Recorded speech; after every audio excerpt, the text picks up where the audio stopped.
Mudah-mudahan kita semua masih dalam perlindungan Allah Subhanahu wa taala, masih dalam limpahan rahmat Allah Subhanahu wa taala, dan mudah-mudahan kita juga masih dalam limpahan kenikmatan, baik nikmat yang bersifat jasmani dan rohani.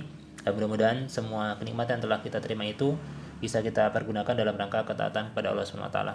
Dan tentunya mudah-mudahan semua kenikmatan yang telah kita terima dari Allah Subhanahu wa taala menjadikan kita sebagai hamba yang bersyukur. Teman-teman, pada kesempatan di sore hari ini kembali saya ingin berbagi sharing pengetahuan. Dan sebelum memulai, untuk teman-teman yang baru mungkin menyimak tayangan video kami atau baru bergabung, jangan lupa untuk like dan subscribe agar tidak ketinggalan. Insya Allah akan kedepannya kami lebih sering update video terbaru yang akan bermanfaat bagi hasanah keislaman kita tentunya secara umum. Dan juga jangan lupa jika menyukainya bisa dibagikan agar bisa banyak orang yang mengetahui dan mendapatkan manfaat kebaikan dari apa yang telah kami tayangkan ini. Dan mudah-mudahan kepada Allah Subhanahu wa taala kami berharap balasan berupa pahala yang insyaallah mudah-mudahan teman yang membagikan juga mendapatkan nilai jariah yang sama insyaallah. Sebagaimana sabda Nabi sallallahu alaihi wasallam dalam hadis yang berbeda, bahwasanya siapa yang melakukan amalan kebaikan dan lalu diikuti amalan kebaikan tersebut oleh orang yang mengikutinya, maka dia mendapatkan pahala sebanyak orang yang mengikutinya tanpa mengurangi pahala orang yang melakukan pertama kali. Tetapi jika dia melakukan kesalahan dosa dan dosanya itu diikuti oleh orang sesudahnya, maka orang tersebut mendapatkan transfer pahala jariah dosa maksudnya. Kesalahan tadi menghasilkan dosa dan dosa jariahnya akan mengalir terus dari orang yang mengikuti jejak keburukan yang dia ciptakan tanpa mengurangi dosa dari dia sendiri. Ini saja teman-teman sekalian bisa sampaikan pada pembukaan ini. Langsung saja kita merujuk pada redaksi hadisnya. Itu ini terkait tentang fitnah, kitabul fitan ya, kitab tentang fitnah di kitab Sunan Ibnu Majah. Ya, kitab kedua sebelum akhir kitab ini ya, gitu. Yaitu kalau kitabnya kitab ke-36 jika tidak keliru. Babnya bab yang ke-233. Nomor hadisnya 4080. Nah, ini hadisnya cukup panjang, nanti kita akan coba meringkasnya. A'udzubillahi minasyaitonir rajim. Rawi hadisnya itu berasal atau bersambung dari sahabat mulia Abi atau Abu Hurairah radhiyallahu anhu. Qala Abu Hurairah berkata, qala Rasulullah sallallahu alaihi wasallam, Rasulullah SAW pernah bersabda, inna ya'juja wa ma'juja yakhfiruna kulla yaumin. Nah, seperti itu. Jadi Ya'juj Ma'juj itu menggali lubang setiap harinya. Nah, gitu. Jadi Ya'juj Ma'juj itu menggali lubang setiap harinya hatta hingga idza kadu yarawna syu'a'an syamsi. Nah, seperti itu. Hingga ketika mereka melihat, ya, nyaris melihat cahaya matahari, maka yang menguasai mereka berseru, kembalilah. Nah, seperti itu. Qala allazi 'alaihi murji'u, kembalilah kalian. Jadi pemimpinnya berkata, ketika mereka melubangi lubang, ya, lubang pembatas. Ya'juj Ma'juj ini adalah dua bangsa yang perusak ya. Nanti ketika saat turunnya di surah Al-Anbiya juga bisa ditemukan firman Allah Subhanahu wa taala, dan surah yang lainnya surah Al-Kahf jika tidak keliru juga ada. Kembalilah itu. Sekarang mereka hampir berhasil melubangi tempat untuk keluar dari tempat yang tinggi, maka pemimpin mereka itu berkata, pemimpin mereka ini berkata, alaihi murji'u, kembalilah kalian gitu.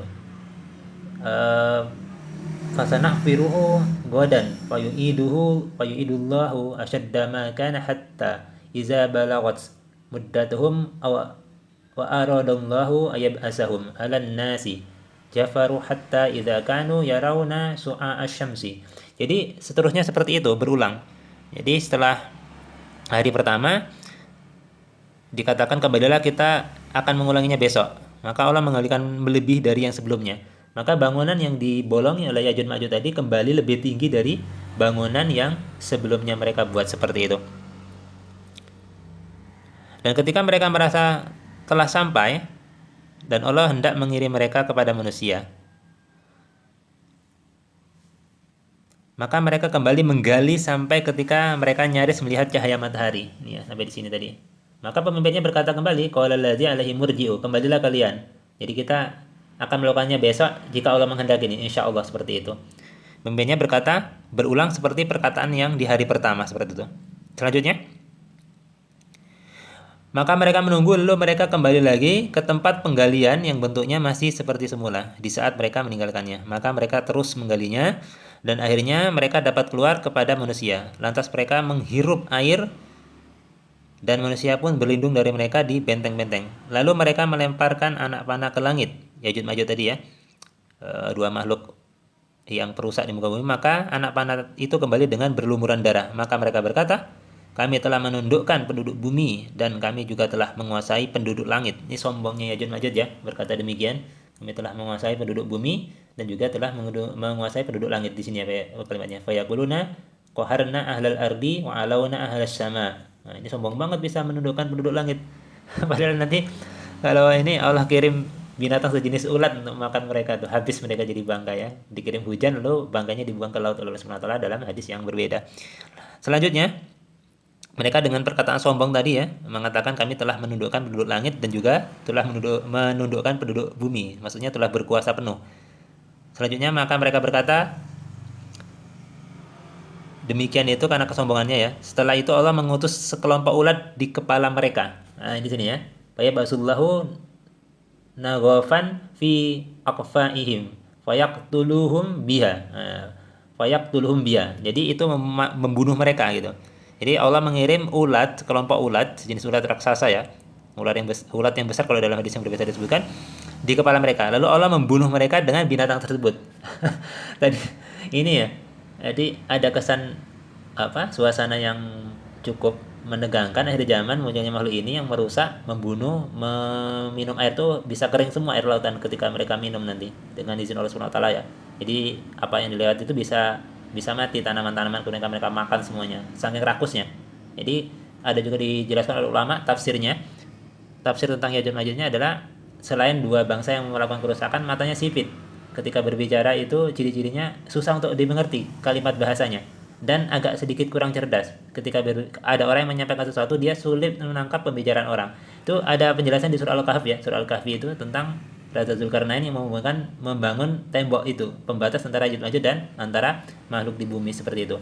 Mereka kan orang yang kurang kecerdasannya di surah Al-Kahfi itu dijelaskan. Jadi matanya sipit, ya kan? Matanya sipit. Wajahnya lebar kalau dalam hadis yang berbeda, ya, kulitnya putih-putih kemerahan dan sulit menangkap pembicaraan orang. Artinya kurang kecerdasannya dan ciri-ciri mereka udah dijelaskan dalam Al-Quran, dalam tafsir juga ulama memberikan penjelasan dua bangsa yang perusak ini. Selanjutnya penutup hadis ini, setelah Allah membunuh mereka dengan memberikan binatang tadi ya, ulat-ulat yang dikirim di atas kepala mereka, Rasulullah bersabda di bagian akhir sini. Ini kalau Rasulullah sallallahu alaihi wasallam, walladzi nafsi biyadihi. Jadi Rasulullah bersumpah demi zat yang jiwaku berada dalam kekuasaannya. Maksudnya dalam kekuasaan Allah Subhanahu wa taala. Ini Rasulullah ini orang yang jangankan sahabat ya, musuhnya pun mengakui kebenarannya. Nah, itu tidak pernah mengingkari akan kejujuran Rasulullah SAW. Jadi Rasulullah nggak pernah namanya berbohong gitu. Maka ketika Rasulullah bersumpah dengan nama Allah Subhanahu wa taala yang jiwanya dalam genggamannya, maksudnya dalam kekuasaan Allah Subhanahu wa taala. Genggaman maksudnya adalah bukan tangan secara bahasa ya, kalau bacanya baca terjemahannya akan bacanya tangan ya. Jadi menyifati Allah dengan sifat makhluk ya, tajasim atau mujassimah, nanti itu bisa kafir nanti. Maksudnya nih demi jiwa Muhammad yang berada dalam kekuasaan Allah Subhanahu wa taala, genggaman kekuasaan maksudnya bukan genggaman secara fisik. Maka disebutkan di situ Rasulullah bersabda, bahkan Rasulullah sebenarnya kalau tidak bersumpah pun orang sudah percaya dengan yang Rasulullah ucapkan. Berarti ini penekanannya sangat kuat. Inna dawabbal ardi latasmanu wataskaru syakoran min luhumihim. Jadi disebutkan Rasulullah, demi zat yang jiwaku berada dalam genggamannya, sesungguhnya binatang-binatang bumi akan menjadi gemuk dan bersyukur. Nah ini ya, inna dawabbal ardi latasmanu wataskaru syakoran. Jadi karena bangkai-bangkai tadi yang telah mati dari Ya'juj Ma'juj tadi, binatang bumi tadi sebagian juga memakannya dan menjadi gemuk-gemuk dan sebagai wujud kesyukurannya. Dan tanaman-tanaman akan lebih subur setelah Ya'juj Ma'juj tadi tidak ada, karena mereka ketika lewat itu bisa membunuh semua tanaman yang mereka lewati dan mereka makan habis betul. Jadi setelah Ya'juj Ma'juj tadi mati, maka Rasulullah bersabda, binatang-binatang bumi setelah itu sesungguhnya akan menjadi gemuk dan bersyukur berkat daging-daging mereka. Ini seperti ini saja teman-teman, dari akhir dari pembahasan ini mudah-mudahan bisa memberikan wawasan keislaman yang mungkin bisa insya Allah kafa ya, setiap hari kita update pengetahuan kita tentang hadis Nabi. Inilah bentuk kecintaan kita kepada sunnah Rasulullah SAW. Hadis ini sahih derajatnya di kitab Sunan Ibnu Majah nomor hadis 4080 dan juga diriwayatkan oleh Imam Al-Bukhari, Imam Ahmad maksudnya, jadi nomor hadis 10.640 ya di kitab Musnad Imam Ahmad. Ini saja teman-teman bisa sampaikan, mudah-mudahan memberikan inspirasi. Hati-hati, ini ciri-cirinya sudah disebutkan secara jelas, maka kita harus banyak berlindung kepada Allah Subhanahu wa taala. Jaga sholat 5 waktu, jangan tinggal Al-Quran, walaupun kita belum menghafal, minimal tiap hari harus rutin membacanya. Mudah-mudahan kedua hal itu bisa menjaga kita dari fitnah-fitnah yang terjadi di akhir zaman nanti.